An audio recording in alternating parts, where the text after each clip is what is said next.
If you're watching this video after dark, then the production of your body's key anti-inflammatory and repair hormone is being suppressed by the light from your screen. So turn it off right now. Go ahead and subscribe first. Also, do these blue light blocking glasses solve the problem or miss the point? And what does all this have to do with increased rates of breast cancer in nurses?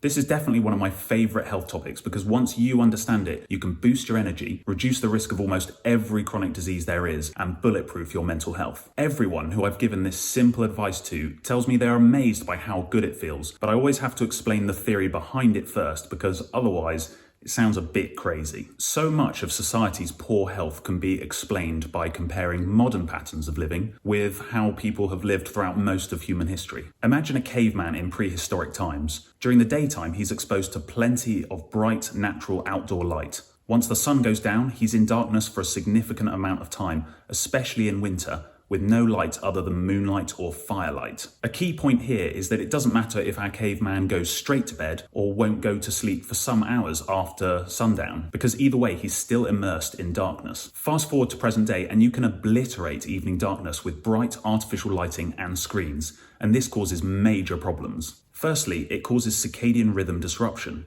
Circadian rhythms are the biological or behavioral patterns in your body that follow a 24-hour cycle. The most obvious example is your sleep-wake cycle, but a huge number of bodily processes run on a circadian rhythm. Secretion of hormones such as cortisol, growth hormone, testosterone, and thyroxine naturally have a circadian rhythm. Your body's ability to deal with food is under circadian control, with metabolism being efficient during the day and your gut expecting a rest from digesting food during the night. Your body knows what time it is based on the amount of light entering your eyes. When you're exposed to lighting and screens after dark, you're confusing your internal body clock, whilst also artificially shifting your circadian rhythms so that they are out of sync with the natural world. This puts your body in a constant state of jet lag. The second big problem is that artificial lighting and screens in the evening suppress the production of the hormone melatonin. That's because the stimulus for your body to produce melatonin is darkness. Light, on the other hand, suppresses melatonin production. Melatonin helps coordinate sleep timing, but it's also thought to be an anti-inflammatory and repair hormone. It's the one I alluded to at the beginning of this video, not the sort of thing you want to be suppressing. Even if you feel like you get to sleep perfectly well after staring at your phone, the amount of melatonin your body is producing will be reduced. The third big problem with artificial lighting and screens after dark is that they extend the hours you have available for stressful activities. Your body wants you to be active and alert during the day and relaxed or asleep after sunset. Scrolling social media, answering work emails, watching the news, these are not good evening activities. The enormity of the problem caused by exposure to artificial light after dark cannot be overstated. We need to embrace darkness because it has the power to transform our health. So here is all you need to do. After the sun sets, just eliminate all artificial lighting and screens. Now, before you turn off in disgust, especially if you're watching this in winter,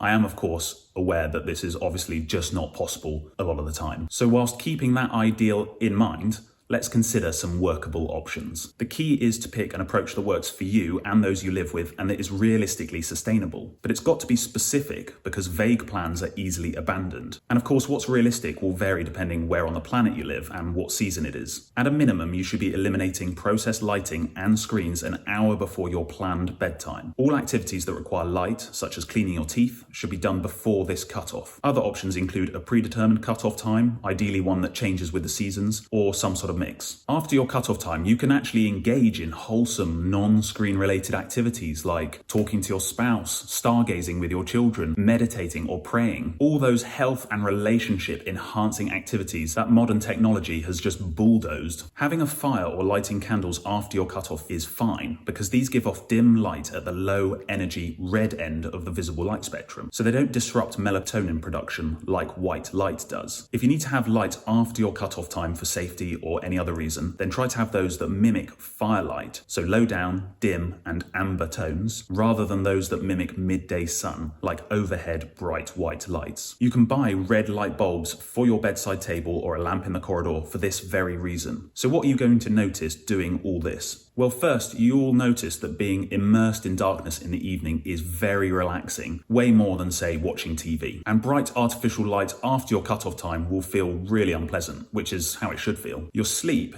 even if the duration remains the same, will be much more refreshing because your body's built up a good amount of melatonin and your body clocks are more in sync with the natural environment. So you'll have more energy the next day. You'll probably find yourself going to sleep earlier than your usual bedtime as the timing of your circadian rhythms recalibrate. That might mean you wake up a bit earlier and gain more time in the morning. Most people who think of themselves as night owls will actually find they go to bed hours earlier than their usual bedtime when they eliminate those evening artificial lights and screens. And that means they never really were night owls. Remember, if you lived in prehistoric times and truly were a night owl, in the evening you'd still be sitting in darkness, building up levels of that anti-inflammatory hormone melatonin, whilst entering a deep, relaxed and peaceful state around the campfire. Night owls in the modern world tend not to replicate this sort of behavior and so will not reap the benefits of it. Most people who make these lifestyle changes for just a few days are amazed at how addictive it becomes, which is great because it means it easily turns into a long-standing lifestyle habit. People often tend to naturally want to make their cutoff time closer and closer to sunset time where it's practically possible. So blue light blocking glasses are becoming pretty popular at the moment. These block the high energy blue end of the visible light spectrum, which is particularly good at disrupting melatonin production. They can be really useful if you have to jump on a screen after your cutoff time or you live with others who are continuing to use bright light. Some people will also routinely use them between sunset and their bedtime. However, they can give some people a false sense of reassurance, so they feel they can keep staring at screens without consequence late into the evening. But screens are still going to artificially shift your circadian rhythm because they are overly stimulating and often stress-inducing. Forget chatting with your spouse. With blue light blocking glasses, you can get on with something far more productive. You get the idea. Just to check we've covered everything in the thumbnail. Firstly, depression. Well, circadian rhythm disruption is strongly associated with almost every mental health condition and neurodegenerative conditions. So I could have picked others like ADHD or schizophrenia or dementia. Good sleep at the right time is one of the quickest ways to boost your mental resilience and improve brain health. Regarding low energy, compromising your sleep quality and putting yourself in a state of constant slight jet lag is pretty obviously going to reduce your energy levels. Onto obesity, poor sleep and tiredness gives you cravings for all the wrong food choices, partly because poor sleep increases your cortisol levels and levels of the hunger hormone ghrelin. Insulin resistance also increases with poor sleep, and interestingly, melatonin seems to play a direct role in regulating the hormone leptin, the hormone involved in keeping your body fat stores at the appropriate level. So melatonin is one key component in guarding against obesity. And cancer, sleep is your body's main mechanism for restoration and repair, so no massive surprise here. The International Agency for Research on Cancer has classified night shift work as probably carcinogenic to humans due to the circadian rhythm disruption it causes. Particularly sad is the observation that female nurses doing night shifts have higher rates of breast cancer and other cancers for this reason. I hope you're keen to give this a go. Let me know in the comments how you get on or if you've discovered a useful approach. If you like topics like this, check out my book, which is linked in the description, and don't forget to subscribe. Thanks for listening. I'll see you next time.